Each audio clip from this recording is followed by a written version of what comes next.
Okay, good evening. Welcome to the first lecture of Force and Pressure. मेरी आवाज आ रही है? Am I audible?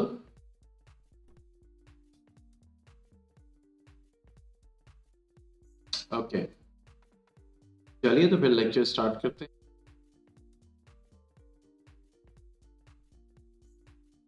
अब देखो, फोर्स एंड प्रेशर इस चैप्टर में हम दो मींस फिजिकल पैरामीटर्स के ऊपर फोकस करने वाले। One is force and one is pressure. और हम डेली लाइफ में इसके ऊपर जाने अनजाने में मींस इसको अप्लाई करते रहते हैं, इस कॉन्सेप्ट को अप्लाई करते रहते हैं और उसके ऊपर वर्क करते हैं और उसके ऊपर बात भी करते हैं, एक कॉमन लैंग्वेज में, एक आम लैंग्वेज में। ठीक है, तो उसी चीज को समझना है कि बेसिकली ये है क्या। और लोअर क्लासेस में भी आपने देखा है और आम means day to day life में इसको हम बोलते भी रहते हैं, भाई फोर्स ज्यादा मत लगाओ, प्रेशर मत लगाओ, इसका प्रेशर बहुत हाई है, इसका फोर्स ज्यादा है। ठीक है, प्रेशर ज्यादा था, बर्स्ट कर गया, प्रेशर कम है, मीन्स प्रेशर नहीं आ रहा है। बोलते हैं ना कि मान लो आपने पाइप ऑन किया, अब पानी उस पाइप से फ्लो कर रहा है, कहते भाई पानी का प्रेशर ज्यादा नहीं है। ठीक है, जनरली ये वर्ड्स हम यूज करते हैं। तो उसकी जो साइंस है इसको आज समझेंगे। बेसिकली फोर्स एंड प्रेशर है क्या, और सिंपल साइंस है, कोई कॉम्प्लिकेटेड साइंस नहीं है। ठीक है, तो चलो स्टार्ट करते हैं। That is force and pressure.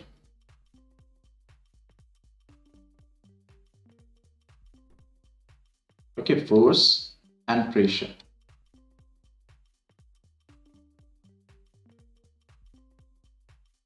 क्या, तो सबसे पहले हम ये देखेंगे कि फोर्स क्या है।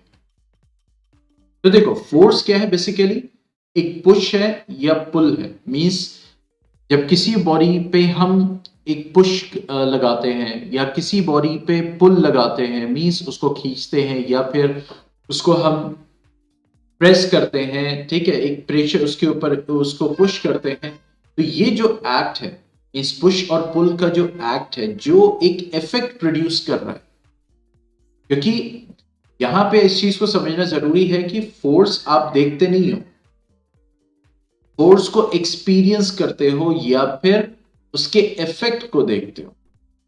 ठीक है, तो जो पुश है और जो पुल है, जनरल हम बेसिक लैंग्वेज में इसको डिफाइन करते हैं, एक आम लैंग्वेज में अ पुश और पुल। इतना भी आपने पढ़ा, अ पुश और पुल इज कॉल्ड फोर्स।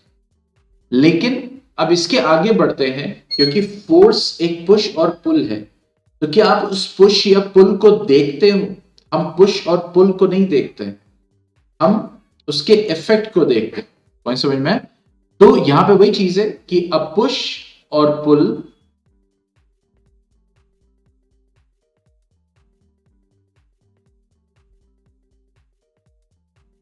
ठीक है, अ पुश और पुल acting on a body,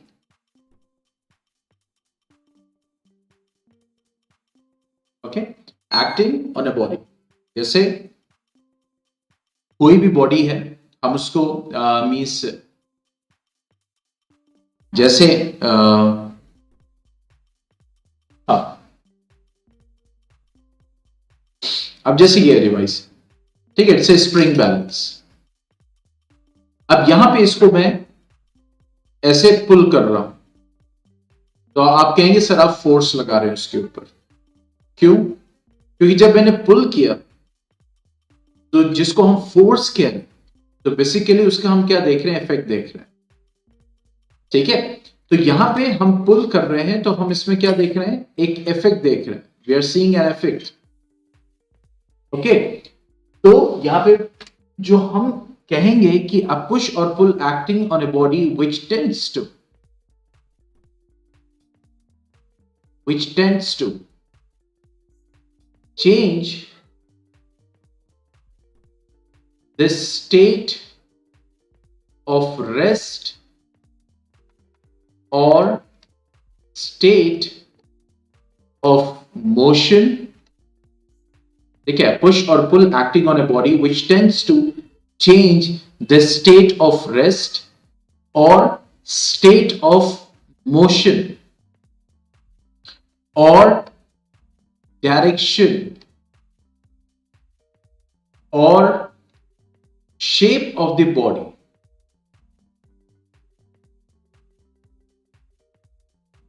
is called force. ठीक है, तो इसको हम फोर्स कहेंगे। तो यहां से क्या पता चला कि ऐसा पुश और पुल जिससे उस बॉडी का स्टेट ऑफ रेस्ट चेंज कर जाए। ठीक है, स्टेट ऑफ रेस्ट चेंज कर जाए, मतलब रेस्ट में था तो मूव करना शुरू कर दे, स्टेट ऑफ मोशन में चेंज आ जाए, मूव कर रहा था तो रुक जाए, या स्पीड धीमी उसकी हो जाए, वेलोसिटी कम हो जाए, या उसका डायरेक्शन, क्योंकि देखो ये सब क्या है, ये जो अभी हम डिस्कस कर रहे हैं, स्टेट ऑफ रेस्ट चेंज हो जाए, स्टेट ऑफ मोशन चेंज हो जाए, डायरेक्शन चेंज हो जाए, या शेप चेंज हो जाए, तो ये सब क्या है, ये चारों जो है, यानी इन चारों के फॉर्म में हमें इफेक्ट दिखाई देता है फोर्स का। That is the effect of force. We see the effect of force in all these means you can say segments. Okay. अब जैसे मान लो ये कपड़ा है, अब क्या हुआ, अब देखो मैं इसको पुश कर रहा हूं तो देखो क्या हो रहा है, इसके शेप में चेंज आ रहा है। तो हम कहेंगे ना, आप कहोगे सर आप इसके ऊपर फोर्स लगा रहे हो। सोफे पे बैठते हैं तो सोफा नीचे आ जाता है, तो उसमें क्या हो रहा है, शेप में चेंज हो रहा है। देखो इसके शेप में चेंज हो गया। ठीक है, अब मैंने जैसे ही इसको छोड़ा, देखो इसके शेप में चेंज आ गया। तो यहां पे वही चीज है कि या तो वो पुश और पुल जो बॉडी के स्टेट ऑफ रेस्ट को चेंज कर दे, या बॉडी के मोशन, स्टेट ऑफ मोशन को चेंज कर दे, मूव कर रही है रुकना शुरू हो जाए। देखो ब्रेक लगाते हैं ना, तो जब ब्रेक लगाते हैं तो वो रुकना शुरू हो जाए। ठीक है, डायरेक्शन को चेंज कर दे, बॉलर ने बॉल किया, क्रिकेटर ने उसको मारा, तो बॉल इस डायरेक्शन में जा रही थी, अब इस डायरेक्शन में जाने लगी। तो डायरेक्शन में चेंज किसकी वजह से आया, फोर्स की वजह से आया। Shape of the body change हो, तो शेप क्यों चेंज हो रहा है, because of the force, the force is acting, that's why. So these are the effect of forces. Now direction of force किसको बोलेंगे?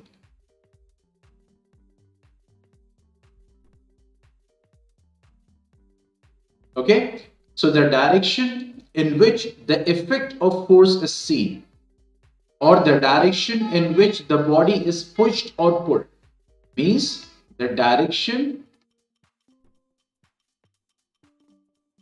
in which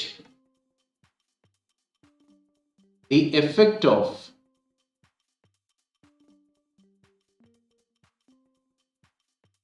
you can write that, yeah, in which the body is pushed or pulled. Effect तो उसके opposite भी दिख सकता है, effect तो कुछ भी नहीं दिख सकता है। तो डायरेक्शन ऑफ फोर्स क्या होता है, मींस जिस तरफ पुश या पुल लग रहा है, the direction which the body is pushed और pull is called direction of force, that is called direction of force.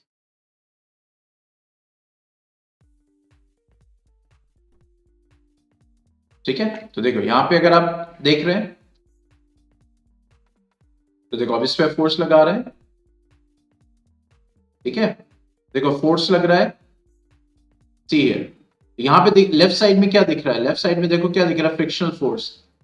ठीक है, क्योंकि जब अब यहां पे फ्रिक्शन हमने बहुत डिटेल में पढ़ा था कि यहां पे एक बॉडी है, अब देखो इसके बीच में क्या है, ये बॉडी है, ये सरफेस, इसके बीच में कांटेक्ट हो रहा है।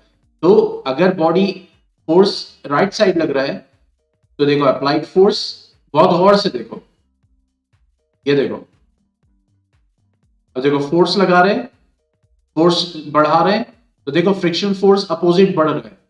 इसीलिए हमने पढ़ा था ना कि फ्रिक्शनल फोर्स जो होता है वो सेल्फ एडजस्टिंग फोर्स होता है, क्योंकि अपने आप को वो एडजस्ट, यानी जैसे जैसे बढ़ा रहे हो देखो तो स्टैटिक फ्रिक्शन बढ़ रहा है, लेकिन और बढ़ा रहे हो आप, फोर्स लगा रहे हो, फोर्स लगा रहे हो, फोर्स लगा रहे हो, अब एक वक्त आएगा कि जो अप्लाइड, क्योंकि देखो अब देखो फ्रिक्शनल फोर्स अब लिमिट कर गया, देखो फ्रिक्शनल फोर्स बढ़ रहा है, राइट साइड में लिमिट, लेफ्ट साइड में देखो बढ़ रहा है बढ़ रहा है बढ़ रहा है, लेकिन एक लिमिट तक बढ़ रहा है। उसके बाद देखो, अब आपका अप्लाइड फोर्स जैसे ही उस फ्रिक्शनल फोर्स को क्रॉस किया, देखो अब बॉडी मूव करना शुरू किया, दिख रहा है?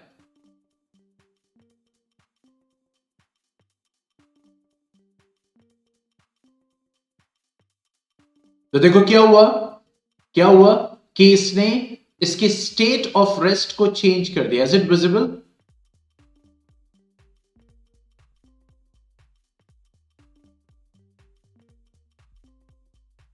ठीक है, तो देखो इसने क्या किया, इसके स्टेट ऑफ रेस्ट को चेंज किया। अब ये बॉडी मूव कर रही है, देखो अब स्टेट ऑफ यानी रेस्ट से मतलब रेस्ट से अब मूव करना शुरू की।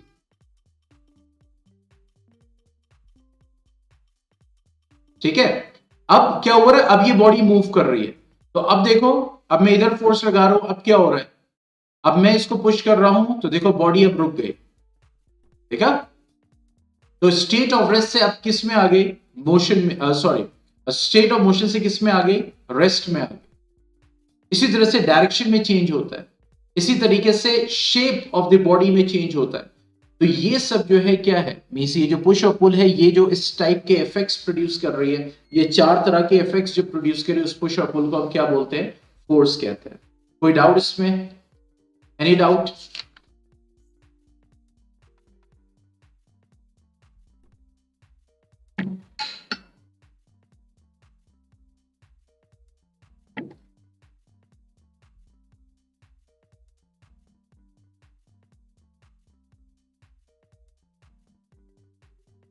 ठीक है, अब बात करते हैं एसआई यूनिट की। तो SI unit of force is newton. क्या होती है? न्यूटन। और इसको लिखते हैं capital N. SI unit of force is newton. ठीक है, अब देखो नेक्स्ट जो पॉइंट है जिस पे डिस्कस करना है कि जो ये फोर्स होता है, जो फोर्स लगता है, मींस जो फोर्स एग्जिस्ट करता है, ठीक है, तो force are due to means an interaction.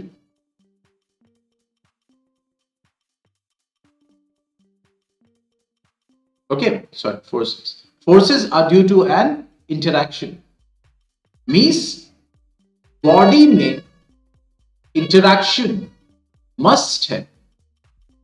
Interaction मतलब ये नहीं है कि टच करना है, जरूरी है। इंटरैक्शन मतलब, क्योंकि जब दो बॉडी में फोर्स लग रहा है, तो देखो अब यहां पे ये आदमी खड़ा है और ये डब्बा खड़ा है, क्लियर, कोई चेंज नहीं हो रहा है। लेकिन जैसे इसने इसको, इन दोनों के बीच में इंटरैक्शन हुआ, यहां पे इंटरैक्शन के लिए टच करना जरूरी है। लेकिन बहुत सारे ऐसे फोर्सेस मींस फोर्स एग्जिस्ट करते हैं कि जिसमें बॉडीज के बीच में इंटरैक्शन तो होता है लेकिन टच नहीं होता, जैसे मैग्नेटिक फोर्स। ठीक है, तो देखो जब जैसे ही इन दोनों की बॉडी में इंटरैक्शन हुआ तो इफेक्ट दिखना शुरू हुआ।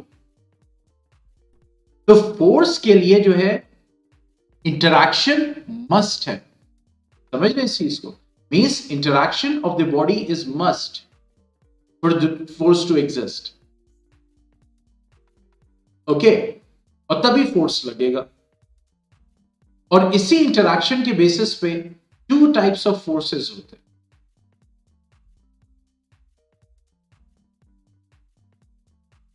एक कहलाता है कॉन्टैक्ट फोर्सेस और एक कहलाता है नॉन कॉन्टैक्ट फोर्सेस। ठीक है, तो इसी इंटरैक्शन के बेसिस पे दो तरह के फोर्सेस एग्जिस्ट करते हैं, contact forces, non contact forces. Means interaction दोनों में हो रहा है, दो बॉडीज जिनके बीच में फोर्स लग रहा है उनको इंटरैक्ट करना जरूरी है। तो in this physical contact, in this physical contact is must. In this no physical contact required. कोई फिजिकल कांटेक्ट की जरूरत नहीं है, नो फिजिकल कांटेक्ट रिक्वायर्ड। ठीक है, कोई भी फिजिकल कांटेक्ट, जैसे यहां कांटेक्ट फोर्सेस की बात करें तो मस्कुलर फोर्स हो गया, हमारी मसल्स अप्लाई करती है कोई भी चीज पकड़, जैसे इस वक्त जो मैंने मस्कुलर फोर्स लगाया हुआ इस जो है पेन को होल्ड करने के लिए, ठीक है। फ्रिक्शनल फोर्स,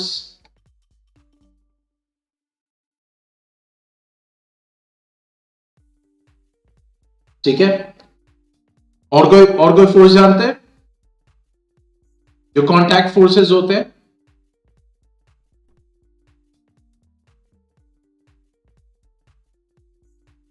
यस,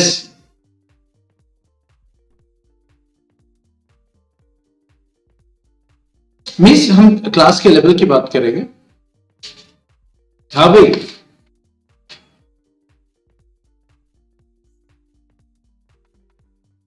अच्छा, अब नॉन कांटेक्ट फोर्स की बात करते हैं, तो जैसे मैग्नेटिक फोर्स,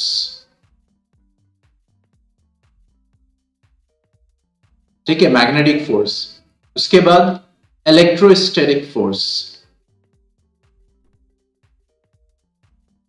उसके बाद ग्रेविटेशनल फोर्स। ग्रेविटेशनल फोर्स आप 9th में पढ़ेंगे, मैग्नेटिक फोर्स आप 10th में पढ़ेंगे, ठीक है, सीबीएसई में। फ्रिक्शनल फोर्स आप अपनी क्लास में पढ़ चुके हैं अभी, फ्रिक्शन इससे पहले चैप्टर हम लोगों ने कंप्लीट कराया था, ठीक है। तो अब देखो यहां पे क्या है, मस्कुलर फोर्स के लिए मैं मस्कुलर फोर्स लगा पा रहा हूं जब ये पेन मेरे उंगलियों के कांटेक्ट में आई है। ऐसा नहीं है कि पेन यहां पे है और मैं आबरा का डाबरा करके जो है यहां पे जो है इसमें इसको जो है मस्कुलर फोर्स लगा रहा हूं, नहीं। तो देखो यहां पे इंटरेक्शन हो रहा है और फिजिकल कांटेक्ट हो रहा है दोनों बॉडीज के बीच में। इसी तरह फ्रिक्शनल फोर्स लगता है, तो जैसे यहाँ पे देखो इसमें एक इतना बेस्ट एग्जाम्पल दिया हुआ है, देखो फ्रिक्शनल फोर्स लग रहा है लेफ्ट साइड में, और ये ब्लॉक और नीचे जो जमीन है उसके सरफेस जो है उसके बीच में फ्रिक्शनल फोर्स लग रहा है, ठीक है। तो यहां पे वही चीज है कि जो फ्रिक्शनल फोर्स है तो इन दोनों के बीच में कांटेक्ट जरूरी है, और हम लोगों ने स्टडी किया था, देखिए हम लोगों ने स्टडी किया था कि जब मींस फ्रिक्शनल फोर्स लगने के लिए क्या क्या क्राइटेरियाज जो है वो जरूरी है, वही समझ में आ गए, ठीक है। तो यहां पे अगर हम बात करें कि जो हमारे मैग्नेटिक मींस फ्रिक्शनल फोर्स है, क्या कांटेक्ट फोर्स है, क्योंकि यहां पे फिजिकल कांटेक्ट जरूरी है। मैग्नेटिक फोर्स हो गया, इलेक्ट्रोस्टैटिक फोर्स हो गया, ग्रेविटेशनल फोर्स हो गया, तो ये वो फोर्सेस है जहां पे फिजिकल कांटेक्ट जरूरी नहीं है, ठीक है, physical contact is not required, ठीक है। मैग्नेटिक फोर्स मैग्नेट्स के बीच में या मैग्नेट और मैग्नेटिक सब्सटेंस के बीच में, लाइक आयरन, निकल, कोबाल्ट, उसके बीच में लगता है। इलेक्ट्रोस्टैटिक फोर्स चार्जेस के बीच में, चार्जेस, ठीक है, you might have heard about negative charge, positive charge, ठीक है, ठीक है। Gravitational force universal force, universal force क्यों कहते हैं इसको, क्योंकि यूनिवर्स में हर दो बॉडीज के बीच में ग्रेविटेशनल फोर्स लगता है, वही समझ में आ गया, यानी हर दो बॉडीज के बीच में जो है वो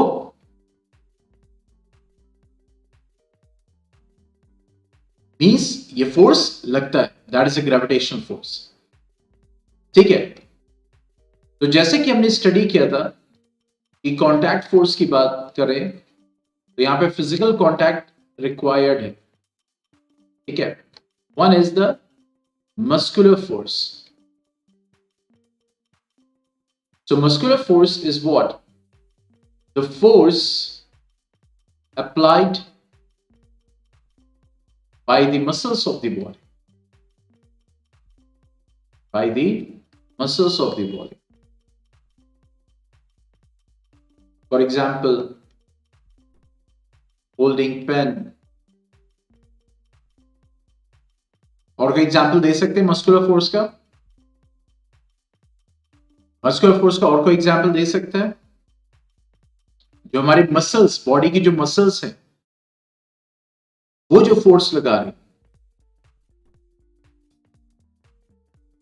any example?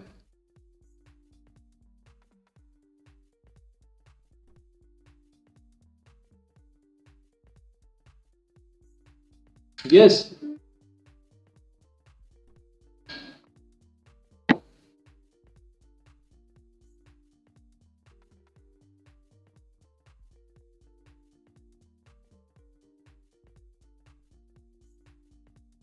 Yes, very good.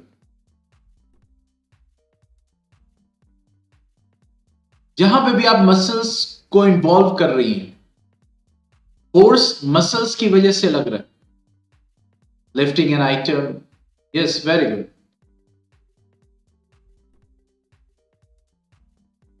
Etcetera. Okay, frictional force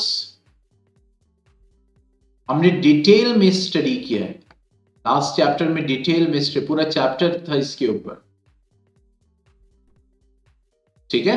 इसमें कुछ बताने की जरूरत, क्योंकि फ्रिक्शनल फोर्स हमेशा मोशन, इस बॉडी जो मोशन में होती है, मूव कर रही है।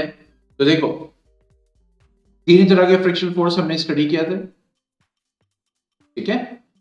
यहां पे ये जो फोर्स लगा रहा है, ठीक है, तो ये जो राइट में लेफ्ट साइड में ये फ्रिक्शनल फोर्स है, means that is acting in between the two bodies and always acts opposite. It always opposes the motion. It always acts opposite to the moving body. ठीक है, तो ये तो बहुत डिटेल में स्टडी किया था। Next one is the non contact force.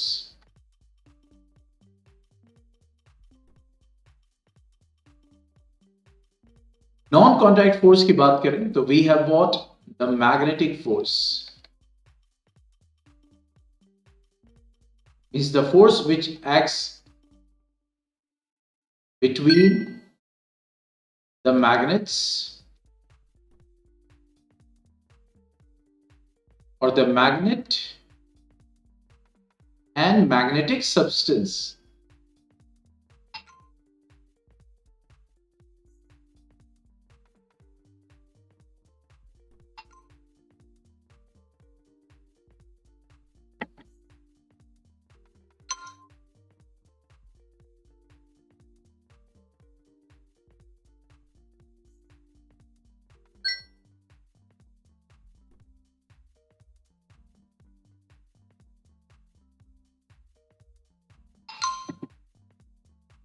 ठीक है, so magnet and magnetic substance, okay, like iron, nickel,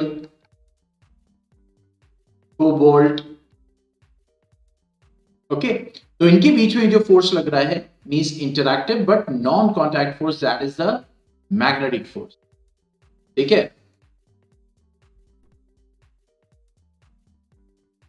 तो इसमें भी क्या होता है भाई, मैग्नेट के पोल्स होते हैं, one is north pole and one is south पोल।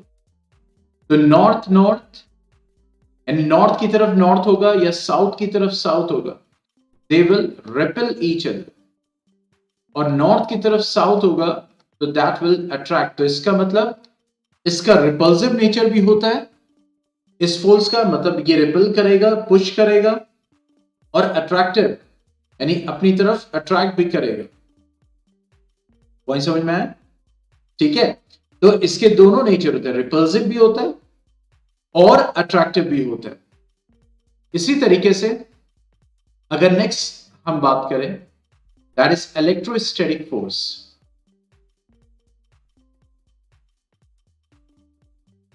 ठीक है, तो इलेक्ट्रोस्टैटिक फोर्स की अगर हम बात करें तो electrostatic force means the force which exist between the charges, okay, charges के बीच में, प्लस चार्ज के बीच में, नेगेटिव चार्ज के बीच में, प्लस चार्ज नेगेटिव चार्ज के बीच में।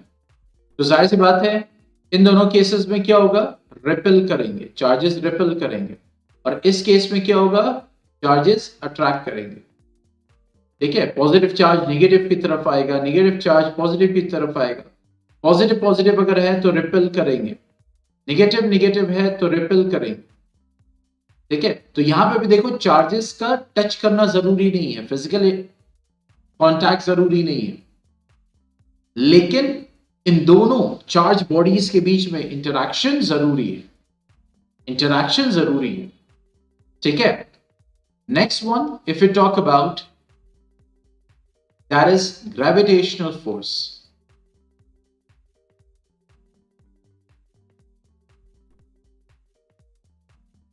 जैसे मैंने कहा ये यूनिवर्सल फोर्स है, ठीक है, it acts any two bodies,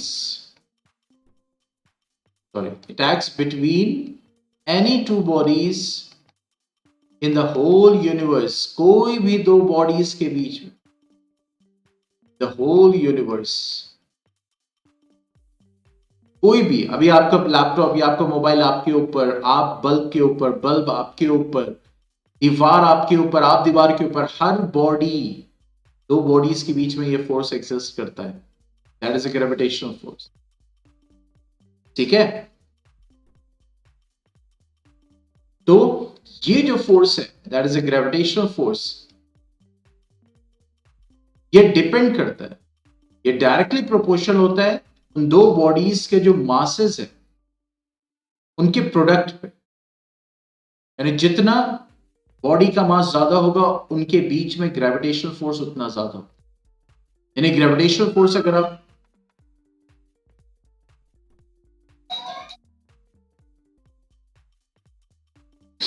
okay तो जो ग्रेविटेशनल फोर्स होता है, जो दो बॉडीज है जिनके बीच में ग्रेविटेशनल फोर्स एग्जिस्ट कर रहा है उनके मासेस के प्रोडक्ट पे, इसीलिए ग्रेविटेशनल फोर्स, अगर आप सन और अर्थ की बात कर रहे हैं तो इतना मास है कि उनके बीच में ग्रेविटेशनल फोर्स की वैल्यू ज्यादा होगी। लेकिन दो बॉडीज हैं, जैसे आप हैं या फिर कोई ये बॉडी ये है, ठीक है, या फिर ये मोबाइल ही है, तो हम लोग के मासेस का प्रोडक्ट इतना कम होगा कि ग्रेविटेशनल फोर्स बहुत कम लग रहा है, ना के बराबर लग रहा है। ठीक है, दूसरी चीज जो ग्रेविटेशनल फोर्स होता है वो इनवर्सली प्रोपोर्शनल होता है उन दो बॉडीज के बीच में जो डिस्टेंस है उसके उसके स्क्वायर के, मतलब जितना डिस्टेंस उन दो बॉडीज के बीच में ज्यादा होगा ग्रेविटेशनल फोर्स उतना ही कम लगेगा। तो यहां से दो चीज समझ में आया कि ग्रेविटेशनल फोर्स जो है वो मास के प्रोडक्ट पे डिपेंड करता है दोनों बॉडीज के, और उन दो बॉडीज के बीच में जो डिस्टेंस है उनके ऊपर डिपेंड करता है। ठीक है, उनके ऊपर वो डिपेंड करता है। पॉइंट समझ में आया? तो ये चीजें हैं जो हमें मींस समझनी थी between the contact force and the non contact force. इसमें कोई डाउट है तो बताइए, एनी डाउट इन दिस?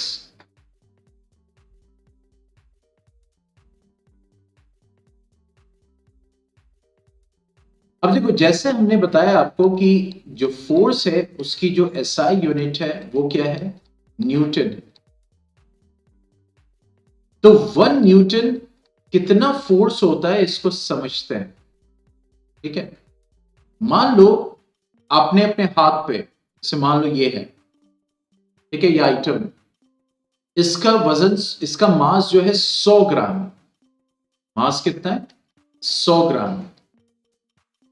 ठीक है, अब आप इसको अपने हाथ पे रखोगे तो वो जो आपको वजन महसूस हो रहा है, क्योंकि जो वजन है ना, वेट है ना, वो फोर्स है, वो फोर्स है जिससे अर्थ इस बॉडी को खींच रही है। तो जब आप उसको बीच में हाथ ले आ रहे हो तो वही खिंचाव, वही फोर्स आपको महसूस होता है।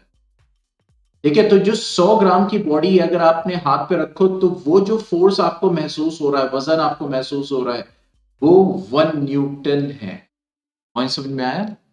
तो इसका मतलब है कि 1 न्यूटन जो है वो क्या है? That is about 100 gram force. ठीक है, तो इसका मतलब ये हो गया कि अगर हम 1 किलोग्राम फोर्स, तो that is about 10 Newton. 1 kilogram force मतलब क्या हो गया कि 1 किलो का कोई मास है, 1 किलो मास की कोई बॉडी है, कोई भी आप ले लीजिए और उसको अपने हाथ पे रखिए, तो वो जो वजन महसूस हो रहा है, वो जो वेट महसूस हो रहा है, दैट इज व्हाट 10 न्यूटन। वो फोर्स क्या है? वो 10 न्यूटन का फोर्स है। पॉइंट समझ में आया?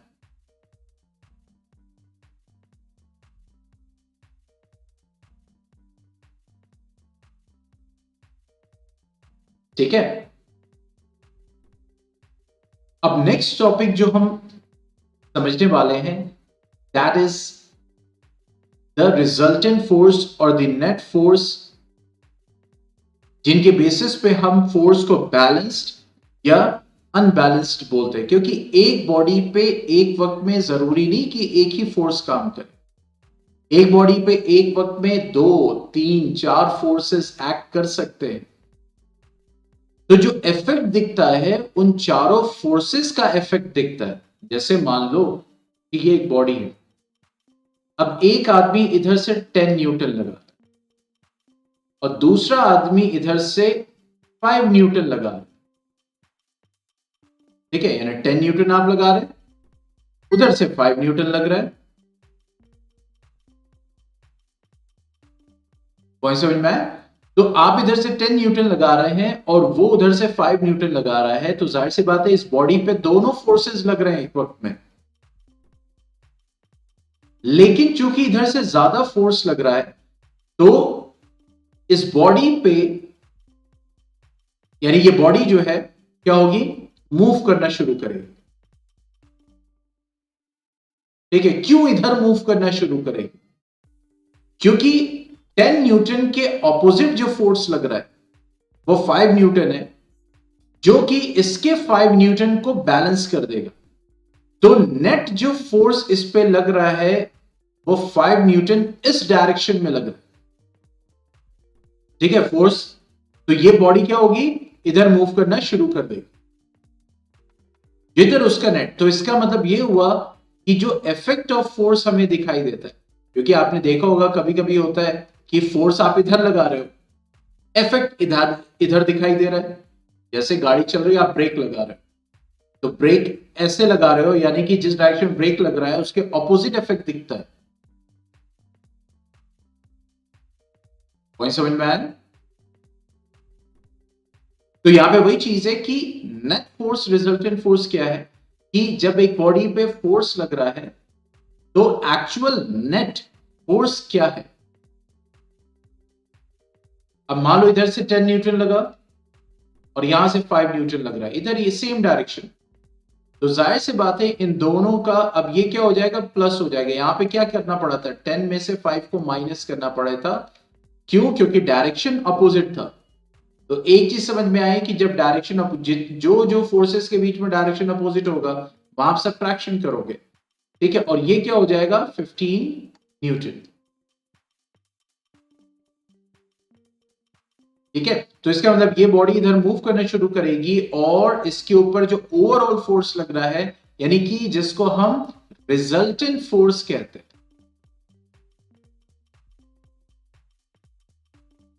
ठीक है, तो उसी तरफ बॉडी का इफेक्ट दिखाई देगा, मतलब उस, सॉरी, बॉडी का इफेक्ट मींस उस फोर्स का इफेक्ट दिखाई देगा।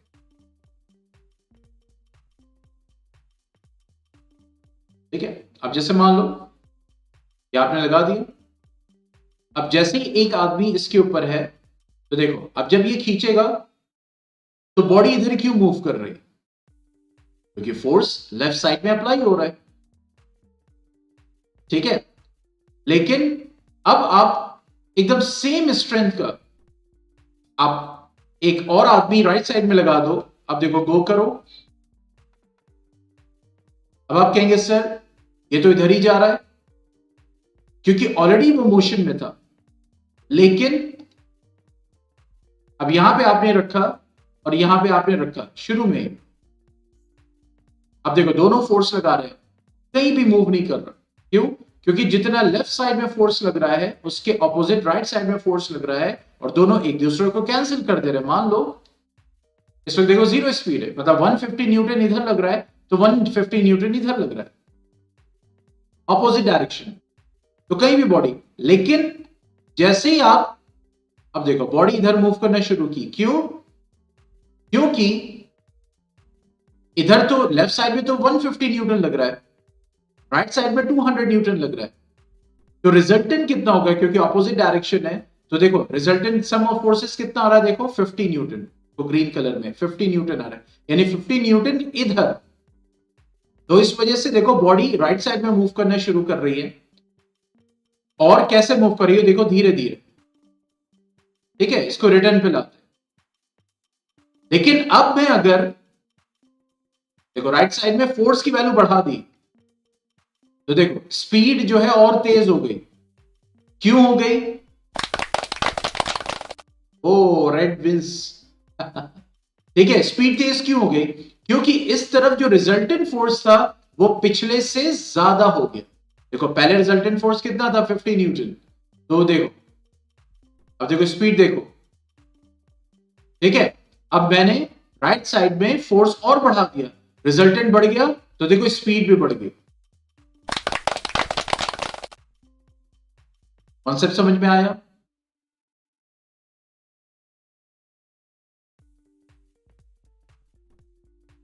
तो ये रिजल्टेंट फोर्स है। रिजल्टेंट फोर्स यानी जब बॉडी पे फोर्स लगते हैं तो सेम डायरेक्शन, जैसे मान लो इसको रिटर्न में करता हूं, और अब यहां पे कोई नहीं है, ये चारों एक ही डायरेक्शन में है। देखो क्यों? क्योंकि जब चारों एक ही डायरेक्शन में है, तो चारों का फोर्स राइट साइड में लग रहा है, तो चारों का फोर्स ऐड हो जाएगा। ठीक है, तो ये जो रिजल्टेंट फोर्स है means that is the net force. तो इसको डिफाइन कैसे करेंगे? मींस द सिंगल, इसकी बात हो रही है, याद रखना।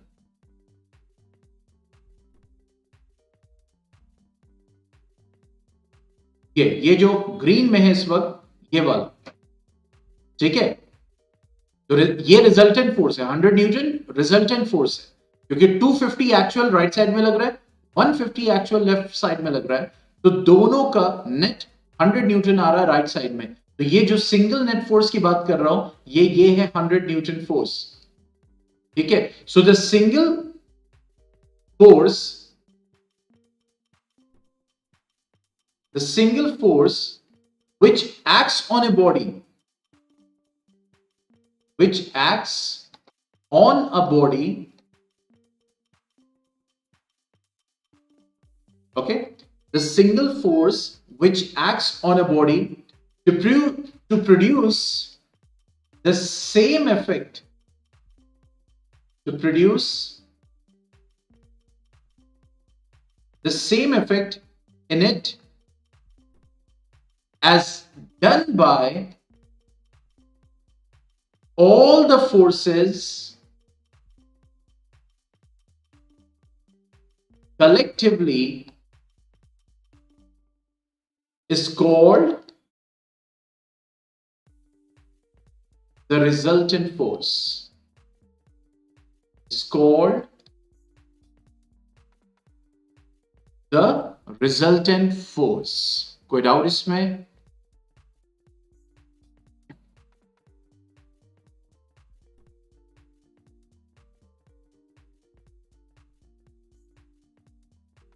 ठीक है, अब देखो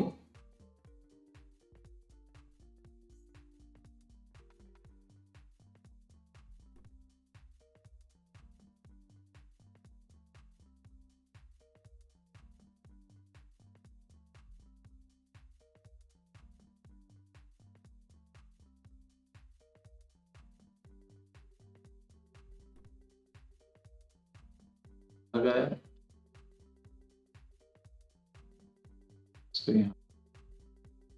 ठीक है, अब देखो क्या हुआ, यहां पे क्या हो रहा है? रिजल्टेंट फोर्स जीरो है। तो जब फोर्स बॉडी पे लगता है और उसका रिजल्टेंट जीरो आए, तो ऐसे फोर्सेस, ऐसे फोर्स को हम क्या बोलते हैं? ऐसे फोर्सेस को हम क्या बोलते हैं? Balance forces. अब यहां पे इस वक्त बैलेंस फोर्स लग रहा है। अब ये बताओ, अगर मैं ये यहां पे कहूं कि फोर्स नहीं लग रहा है, तो ये स्टेटमेंट सही होगा या गलत होगा? Will this statement be correct और रॉन्ग? मैं कहूं कि यहां पे इस वक्त जो एक्टिविटी हो रही है इसमें फोर्स नहीं लग रहा है,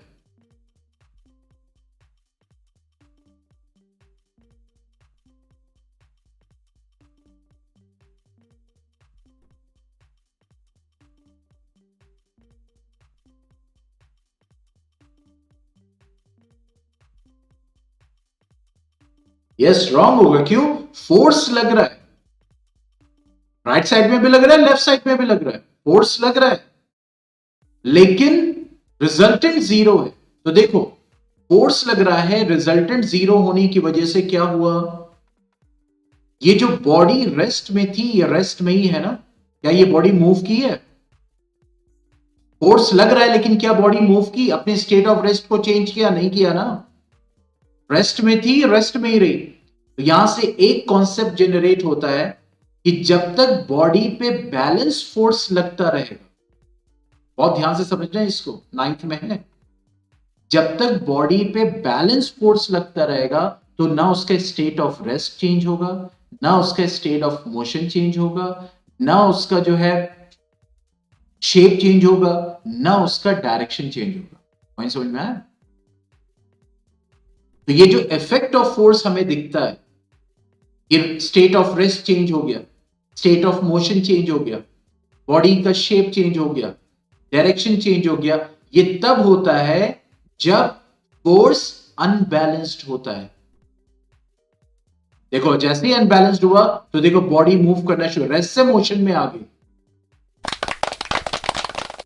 थैंक यू। तो यहां पे वही चीज है, पॉइंट समझ में आ रहा है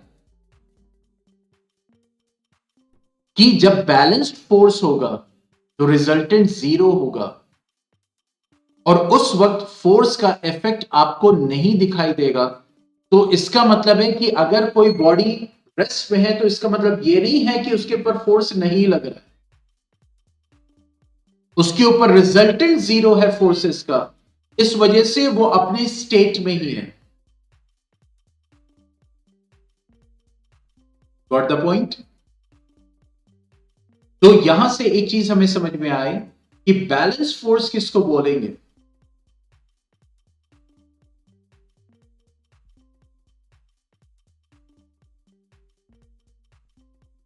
When the resultant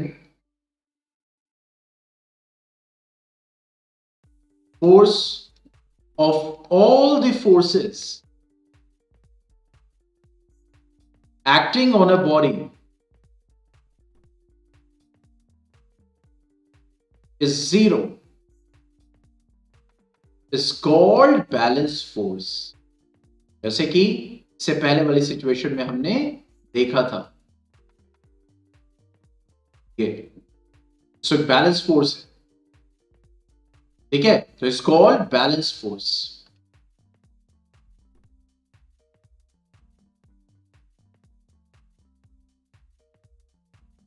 ठीक है? अनबैलेंस्ड फोर्स क्या होगा? तो एक चीज आपको समझ में आ गई कि अनबैलेंस्ड फोर्स ही इफेक्ट शो करेगा, बैलेंस फोर्स इफेक्ट शो नहीं करेगा। ठीक है? अनबैलेंस्ड फोर्स क्या हो गया? When the resultant force of all the forces acting on a body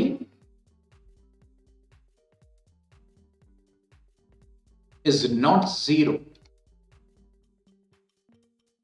is called unbalanced force।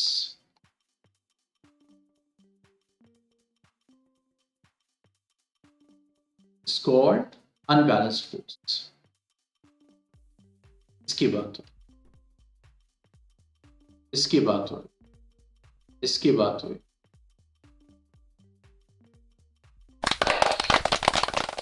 ठीक है? तो इसको हम क्या बोलते हैं? Unbalanced force. पॉइंट समझ में आ गया? कोई डाउट इसमें?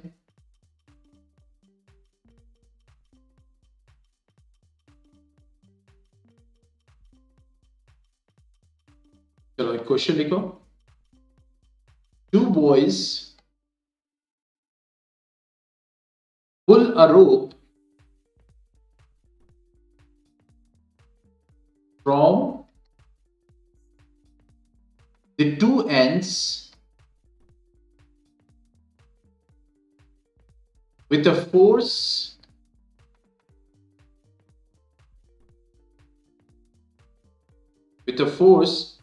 equal to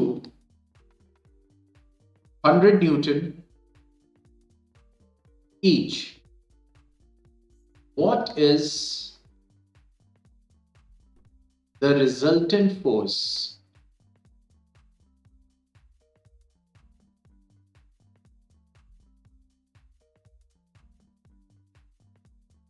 Okay, so what is the resultant? We get a two boys pull a rope from the two ends with a force equal to 100 Newton each. यानी एक boy है जो 100 Newton लगा रहा है फोर्स, और दूसरा बॉय भी क्या लगा रहा है, 100 न्यूटन, और वो दोनों मींस एक दूसरे को क्या कर रहे हैं, पुल कर रहे हैं. तो रिजल्टेंट फोर्स हमारा क्या हो जाएगा, that will be F1 minus F2, that will be 100 minus 100 Newton, that means 0 Newton. So 0 Newton is the force which is acting on a body. ठीक है, चलिए इसको कर लीजिए, फिर नेक्स्ट क्वेश्चन करते हैं.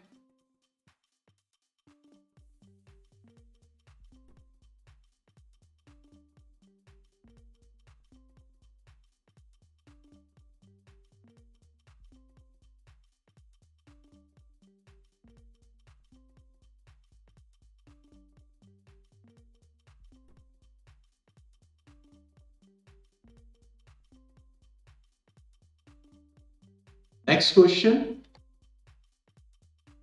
The forces applied by the members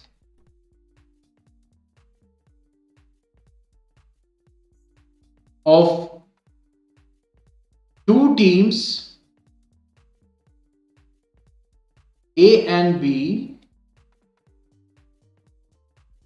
in the game of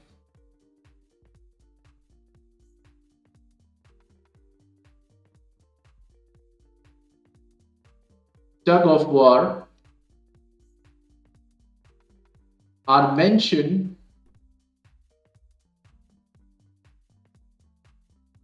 against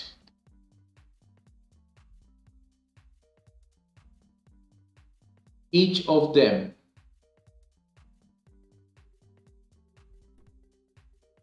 Calculate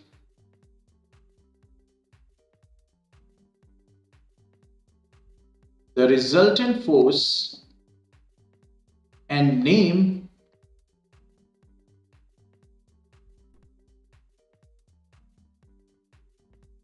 the winning team.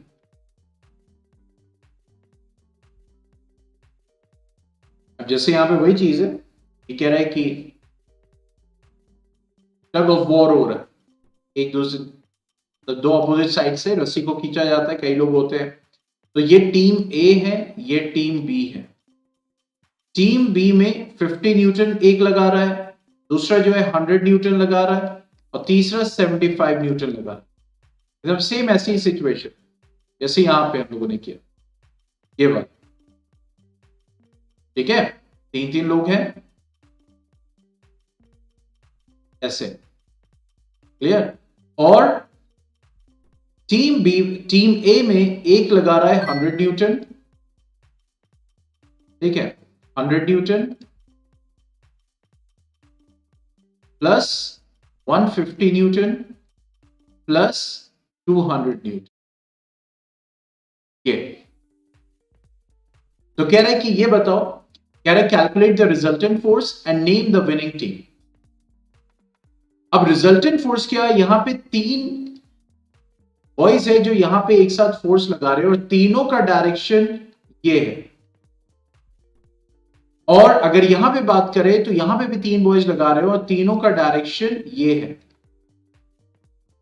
तो टीम बी का जो रिजल्टेंट फोर्स, मतलब जो इन तीनों का फोर्स का, यहां पे आप तीनों को सम करोगे, माइनस क्यों नहीं करोगे, क्योंकि ये जो 75 न्यूटन, 100 न्यूटन, 50 न्यूटन है, ये तीनों एक ही डायरेक्शन में लग रहे हैं, लेफ्ट डायरेक्शन में.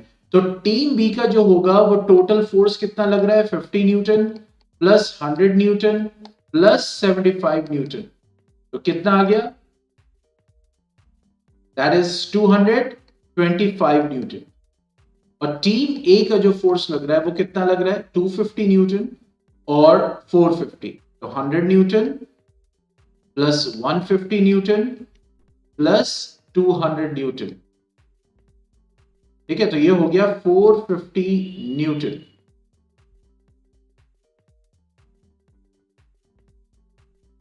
ठीक है, अब रिजल्टेंट फोर्स क्या हो?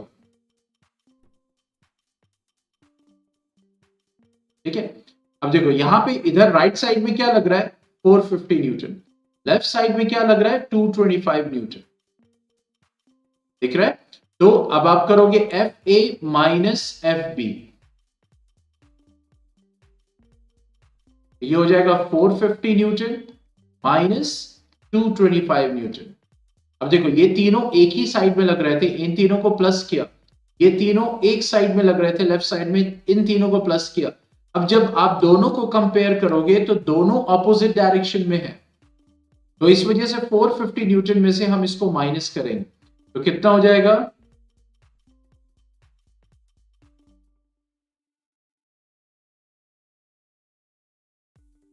हाँ ठीक है, 225 न्यूटन। तो 225 न्यूटन लगेगा, और किस डायरेक्शन में लगेगा? राइट साइड में।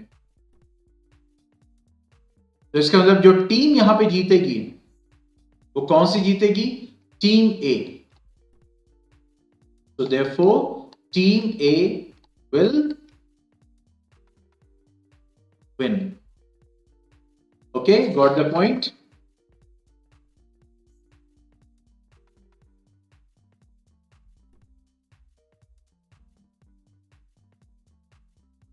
ठीक है, तो आज हमने क्या सीखा? आज हमने फोर्स के बारे में सीखा और ये देखा कि उसका जो इफेक्ट है, मतलब वो किस फॉर्म में दिखता है। या तो बॉडी रेस्ट से मूव करना शुरू कर देगी, या बॉडी जो मूव कर रही है वो रेस्ट में आना शुरू हो जाएगी, या फिर उसका डायरेक्शन चेंज होगा, या फिर उसके शेप चेंज होगा। ठीक है, अब देखो रेस्ट से मोशन में आने का मतलब क्या हो गया? स्पीड इंक्रीज करेगी। मोशन से रेस्ट में आने का क्या हो गया? स्पीड डिक्रीज करेगी। पॉइंट समझ में आ रहा है? तो यहां पे हम ये भी कह सकते हैं कि जो फोर्स है वो स्पीड में भी चेंज लाता है। अगर हम अलग से बोले कि वो किस में लाता है? स्पीड में भी चेंज लाता है। स्पीड ज्यादा होती है, कम होती है, बॉडी मूव कर रही है और तेज मूव करना शुरू कर देगी। ठीक है, बॉडी तेज मूव कर रही है और धीमे पे आ जाएगी। तो इसका मतलब स्पीड में भी चेंज आता है। ठीक है, तो स्पीड में कब चेंज आएगा? मान लो बॉडी ऐसे मूव कर रही है, ये बॉडी का डायरेक्शन, अब फोर्स भी इधर ही लगाओ, बॉडी जो मूव कर रही है तो स्पीड इंक्रीज करेगी। अब बॉडी इधर मूव कर रही है, मतलब मोशन में इस डायरेक्शन में है, और फोर्स इधर लग रहा है, तो स्पीड क्या हो जाएगी? डिक्रीज हो जाएगी। Simple, simple science. ठीक है, तो यहां पे हम लोगों ने आज फोर्स के बारे में स्टडी किया। कल जो क्लास है, कल क्लास करेंगे ना, ऐसे तो नहीं कल नहीं करना है।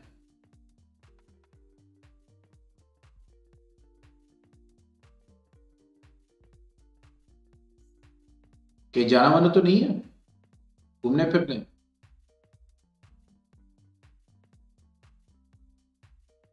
तो गुड, ठीक है, तो कल हम लोग बात करेंगे। नहीं, यहां संडे क्या?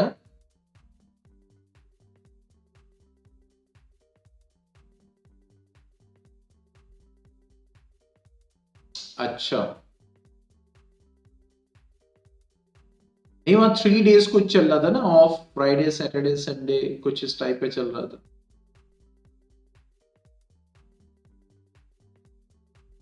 Friday Saturday. ओ, तो इस हफ्ते घूम नहीं पाए यहाँ पे? ये कल चले गए थे? कल मौका मिला था कि नहीं?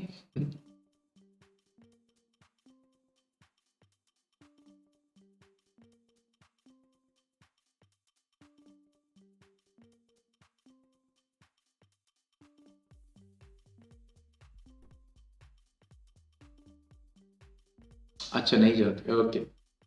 चलिए फिर कल मिलते हैं, अब इसके आगे बात करेंगे, प्रेशर के बारे में करें, ठीक है? Okay then, stay home, stay safe, अस्सलाम वालेकुम।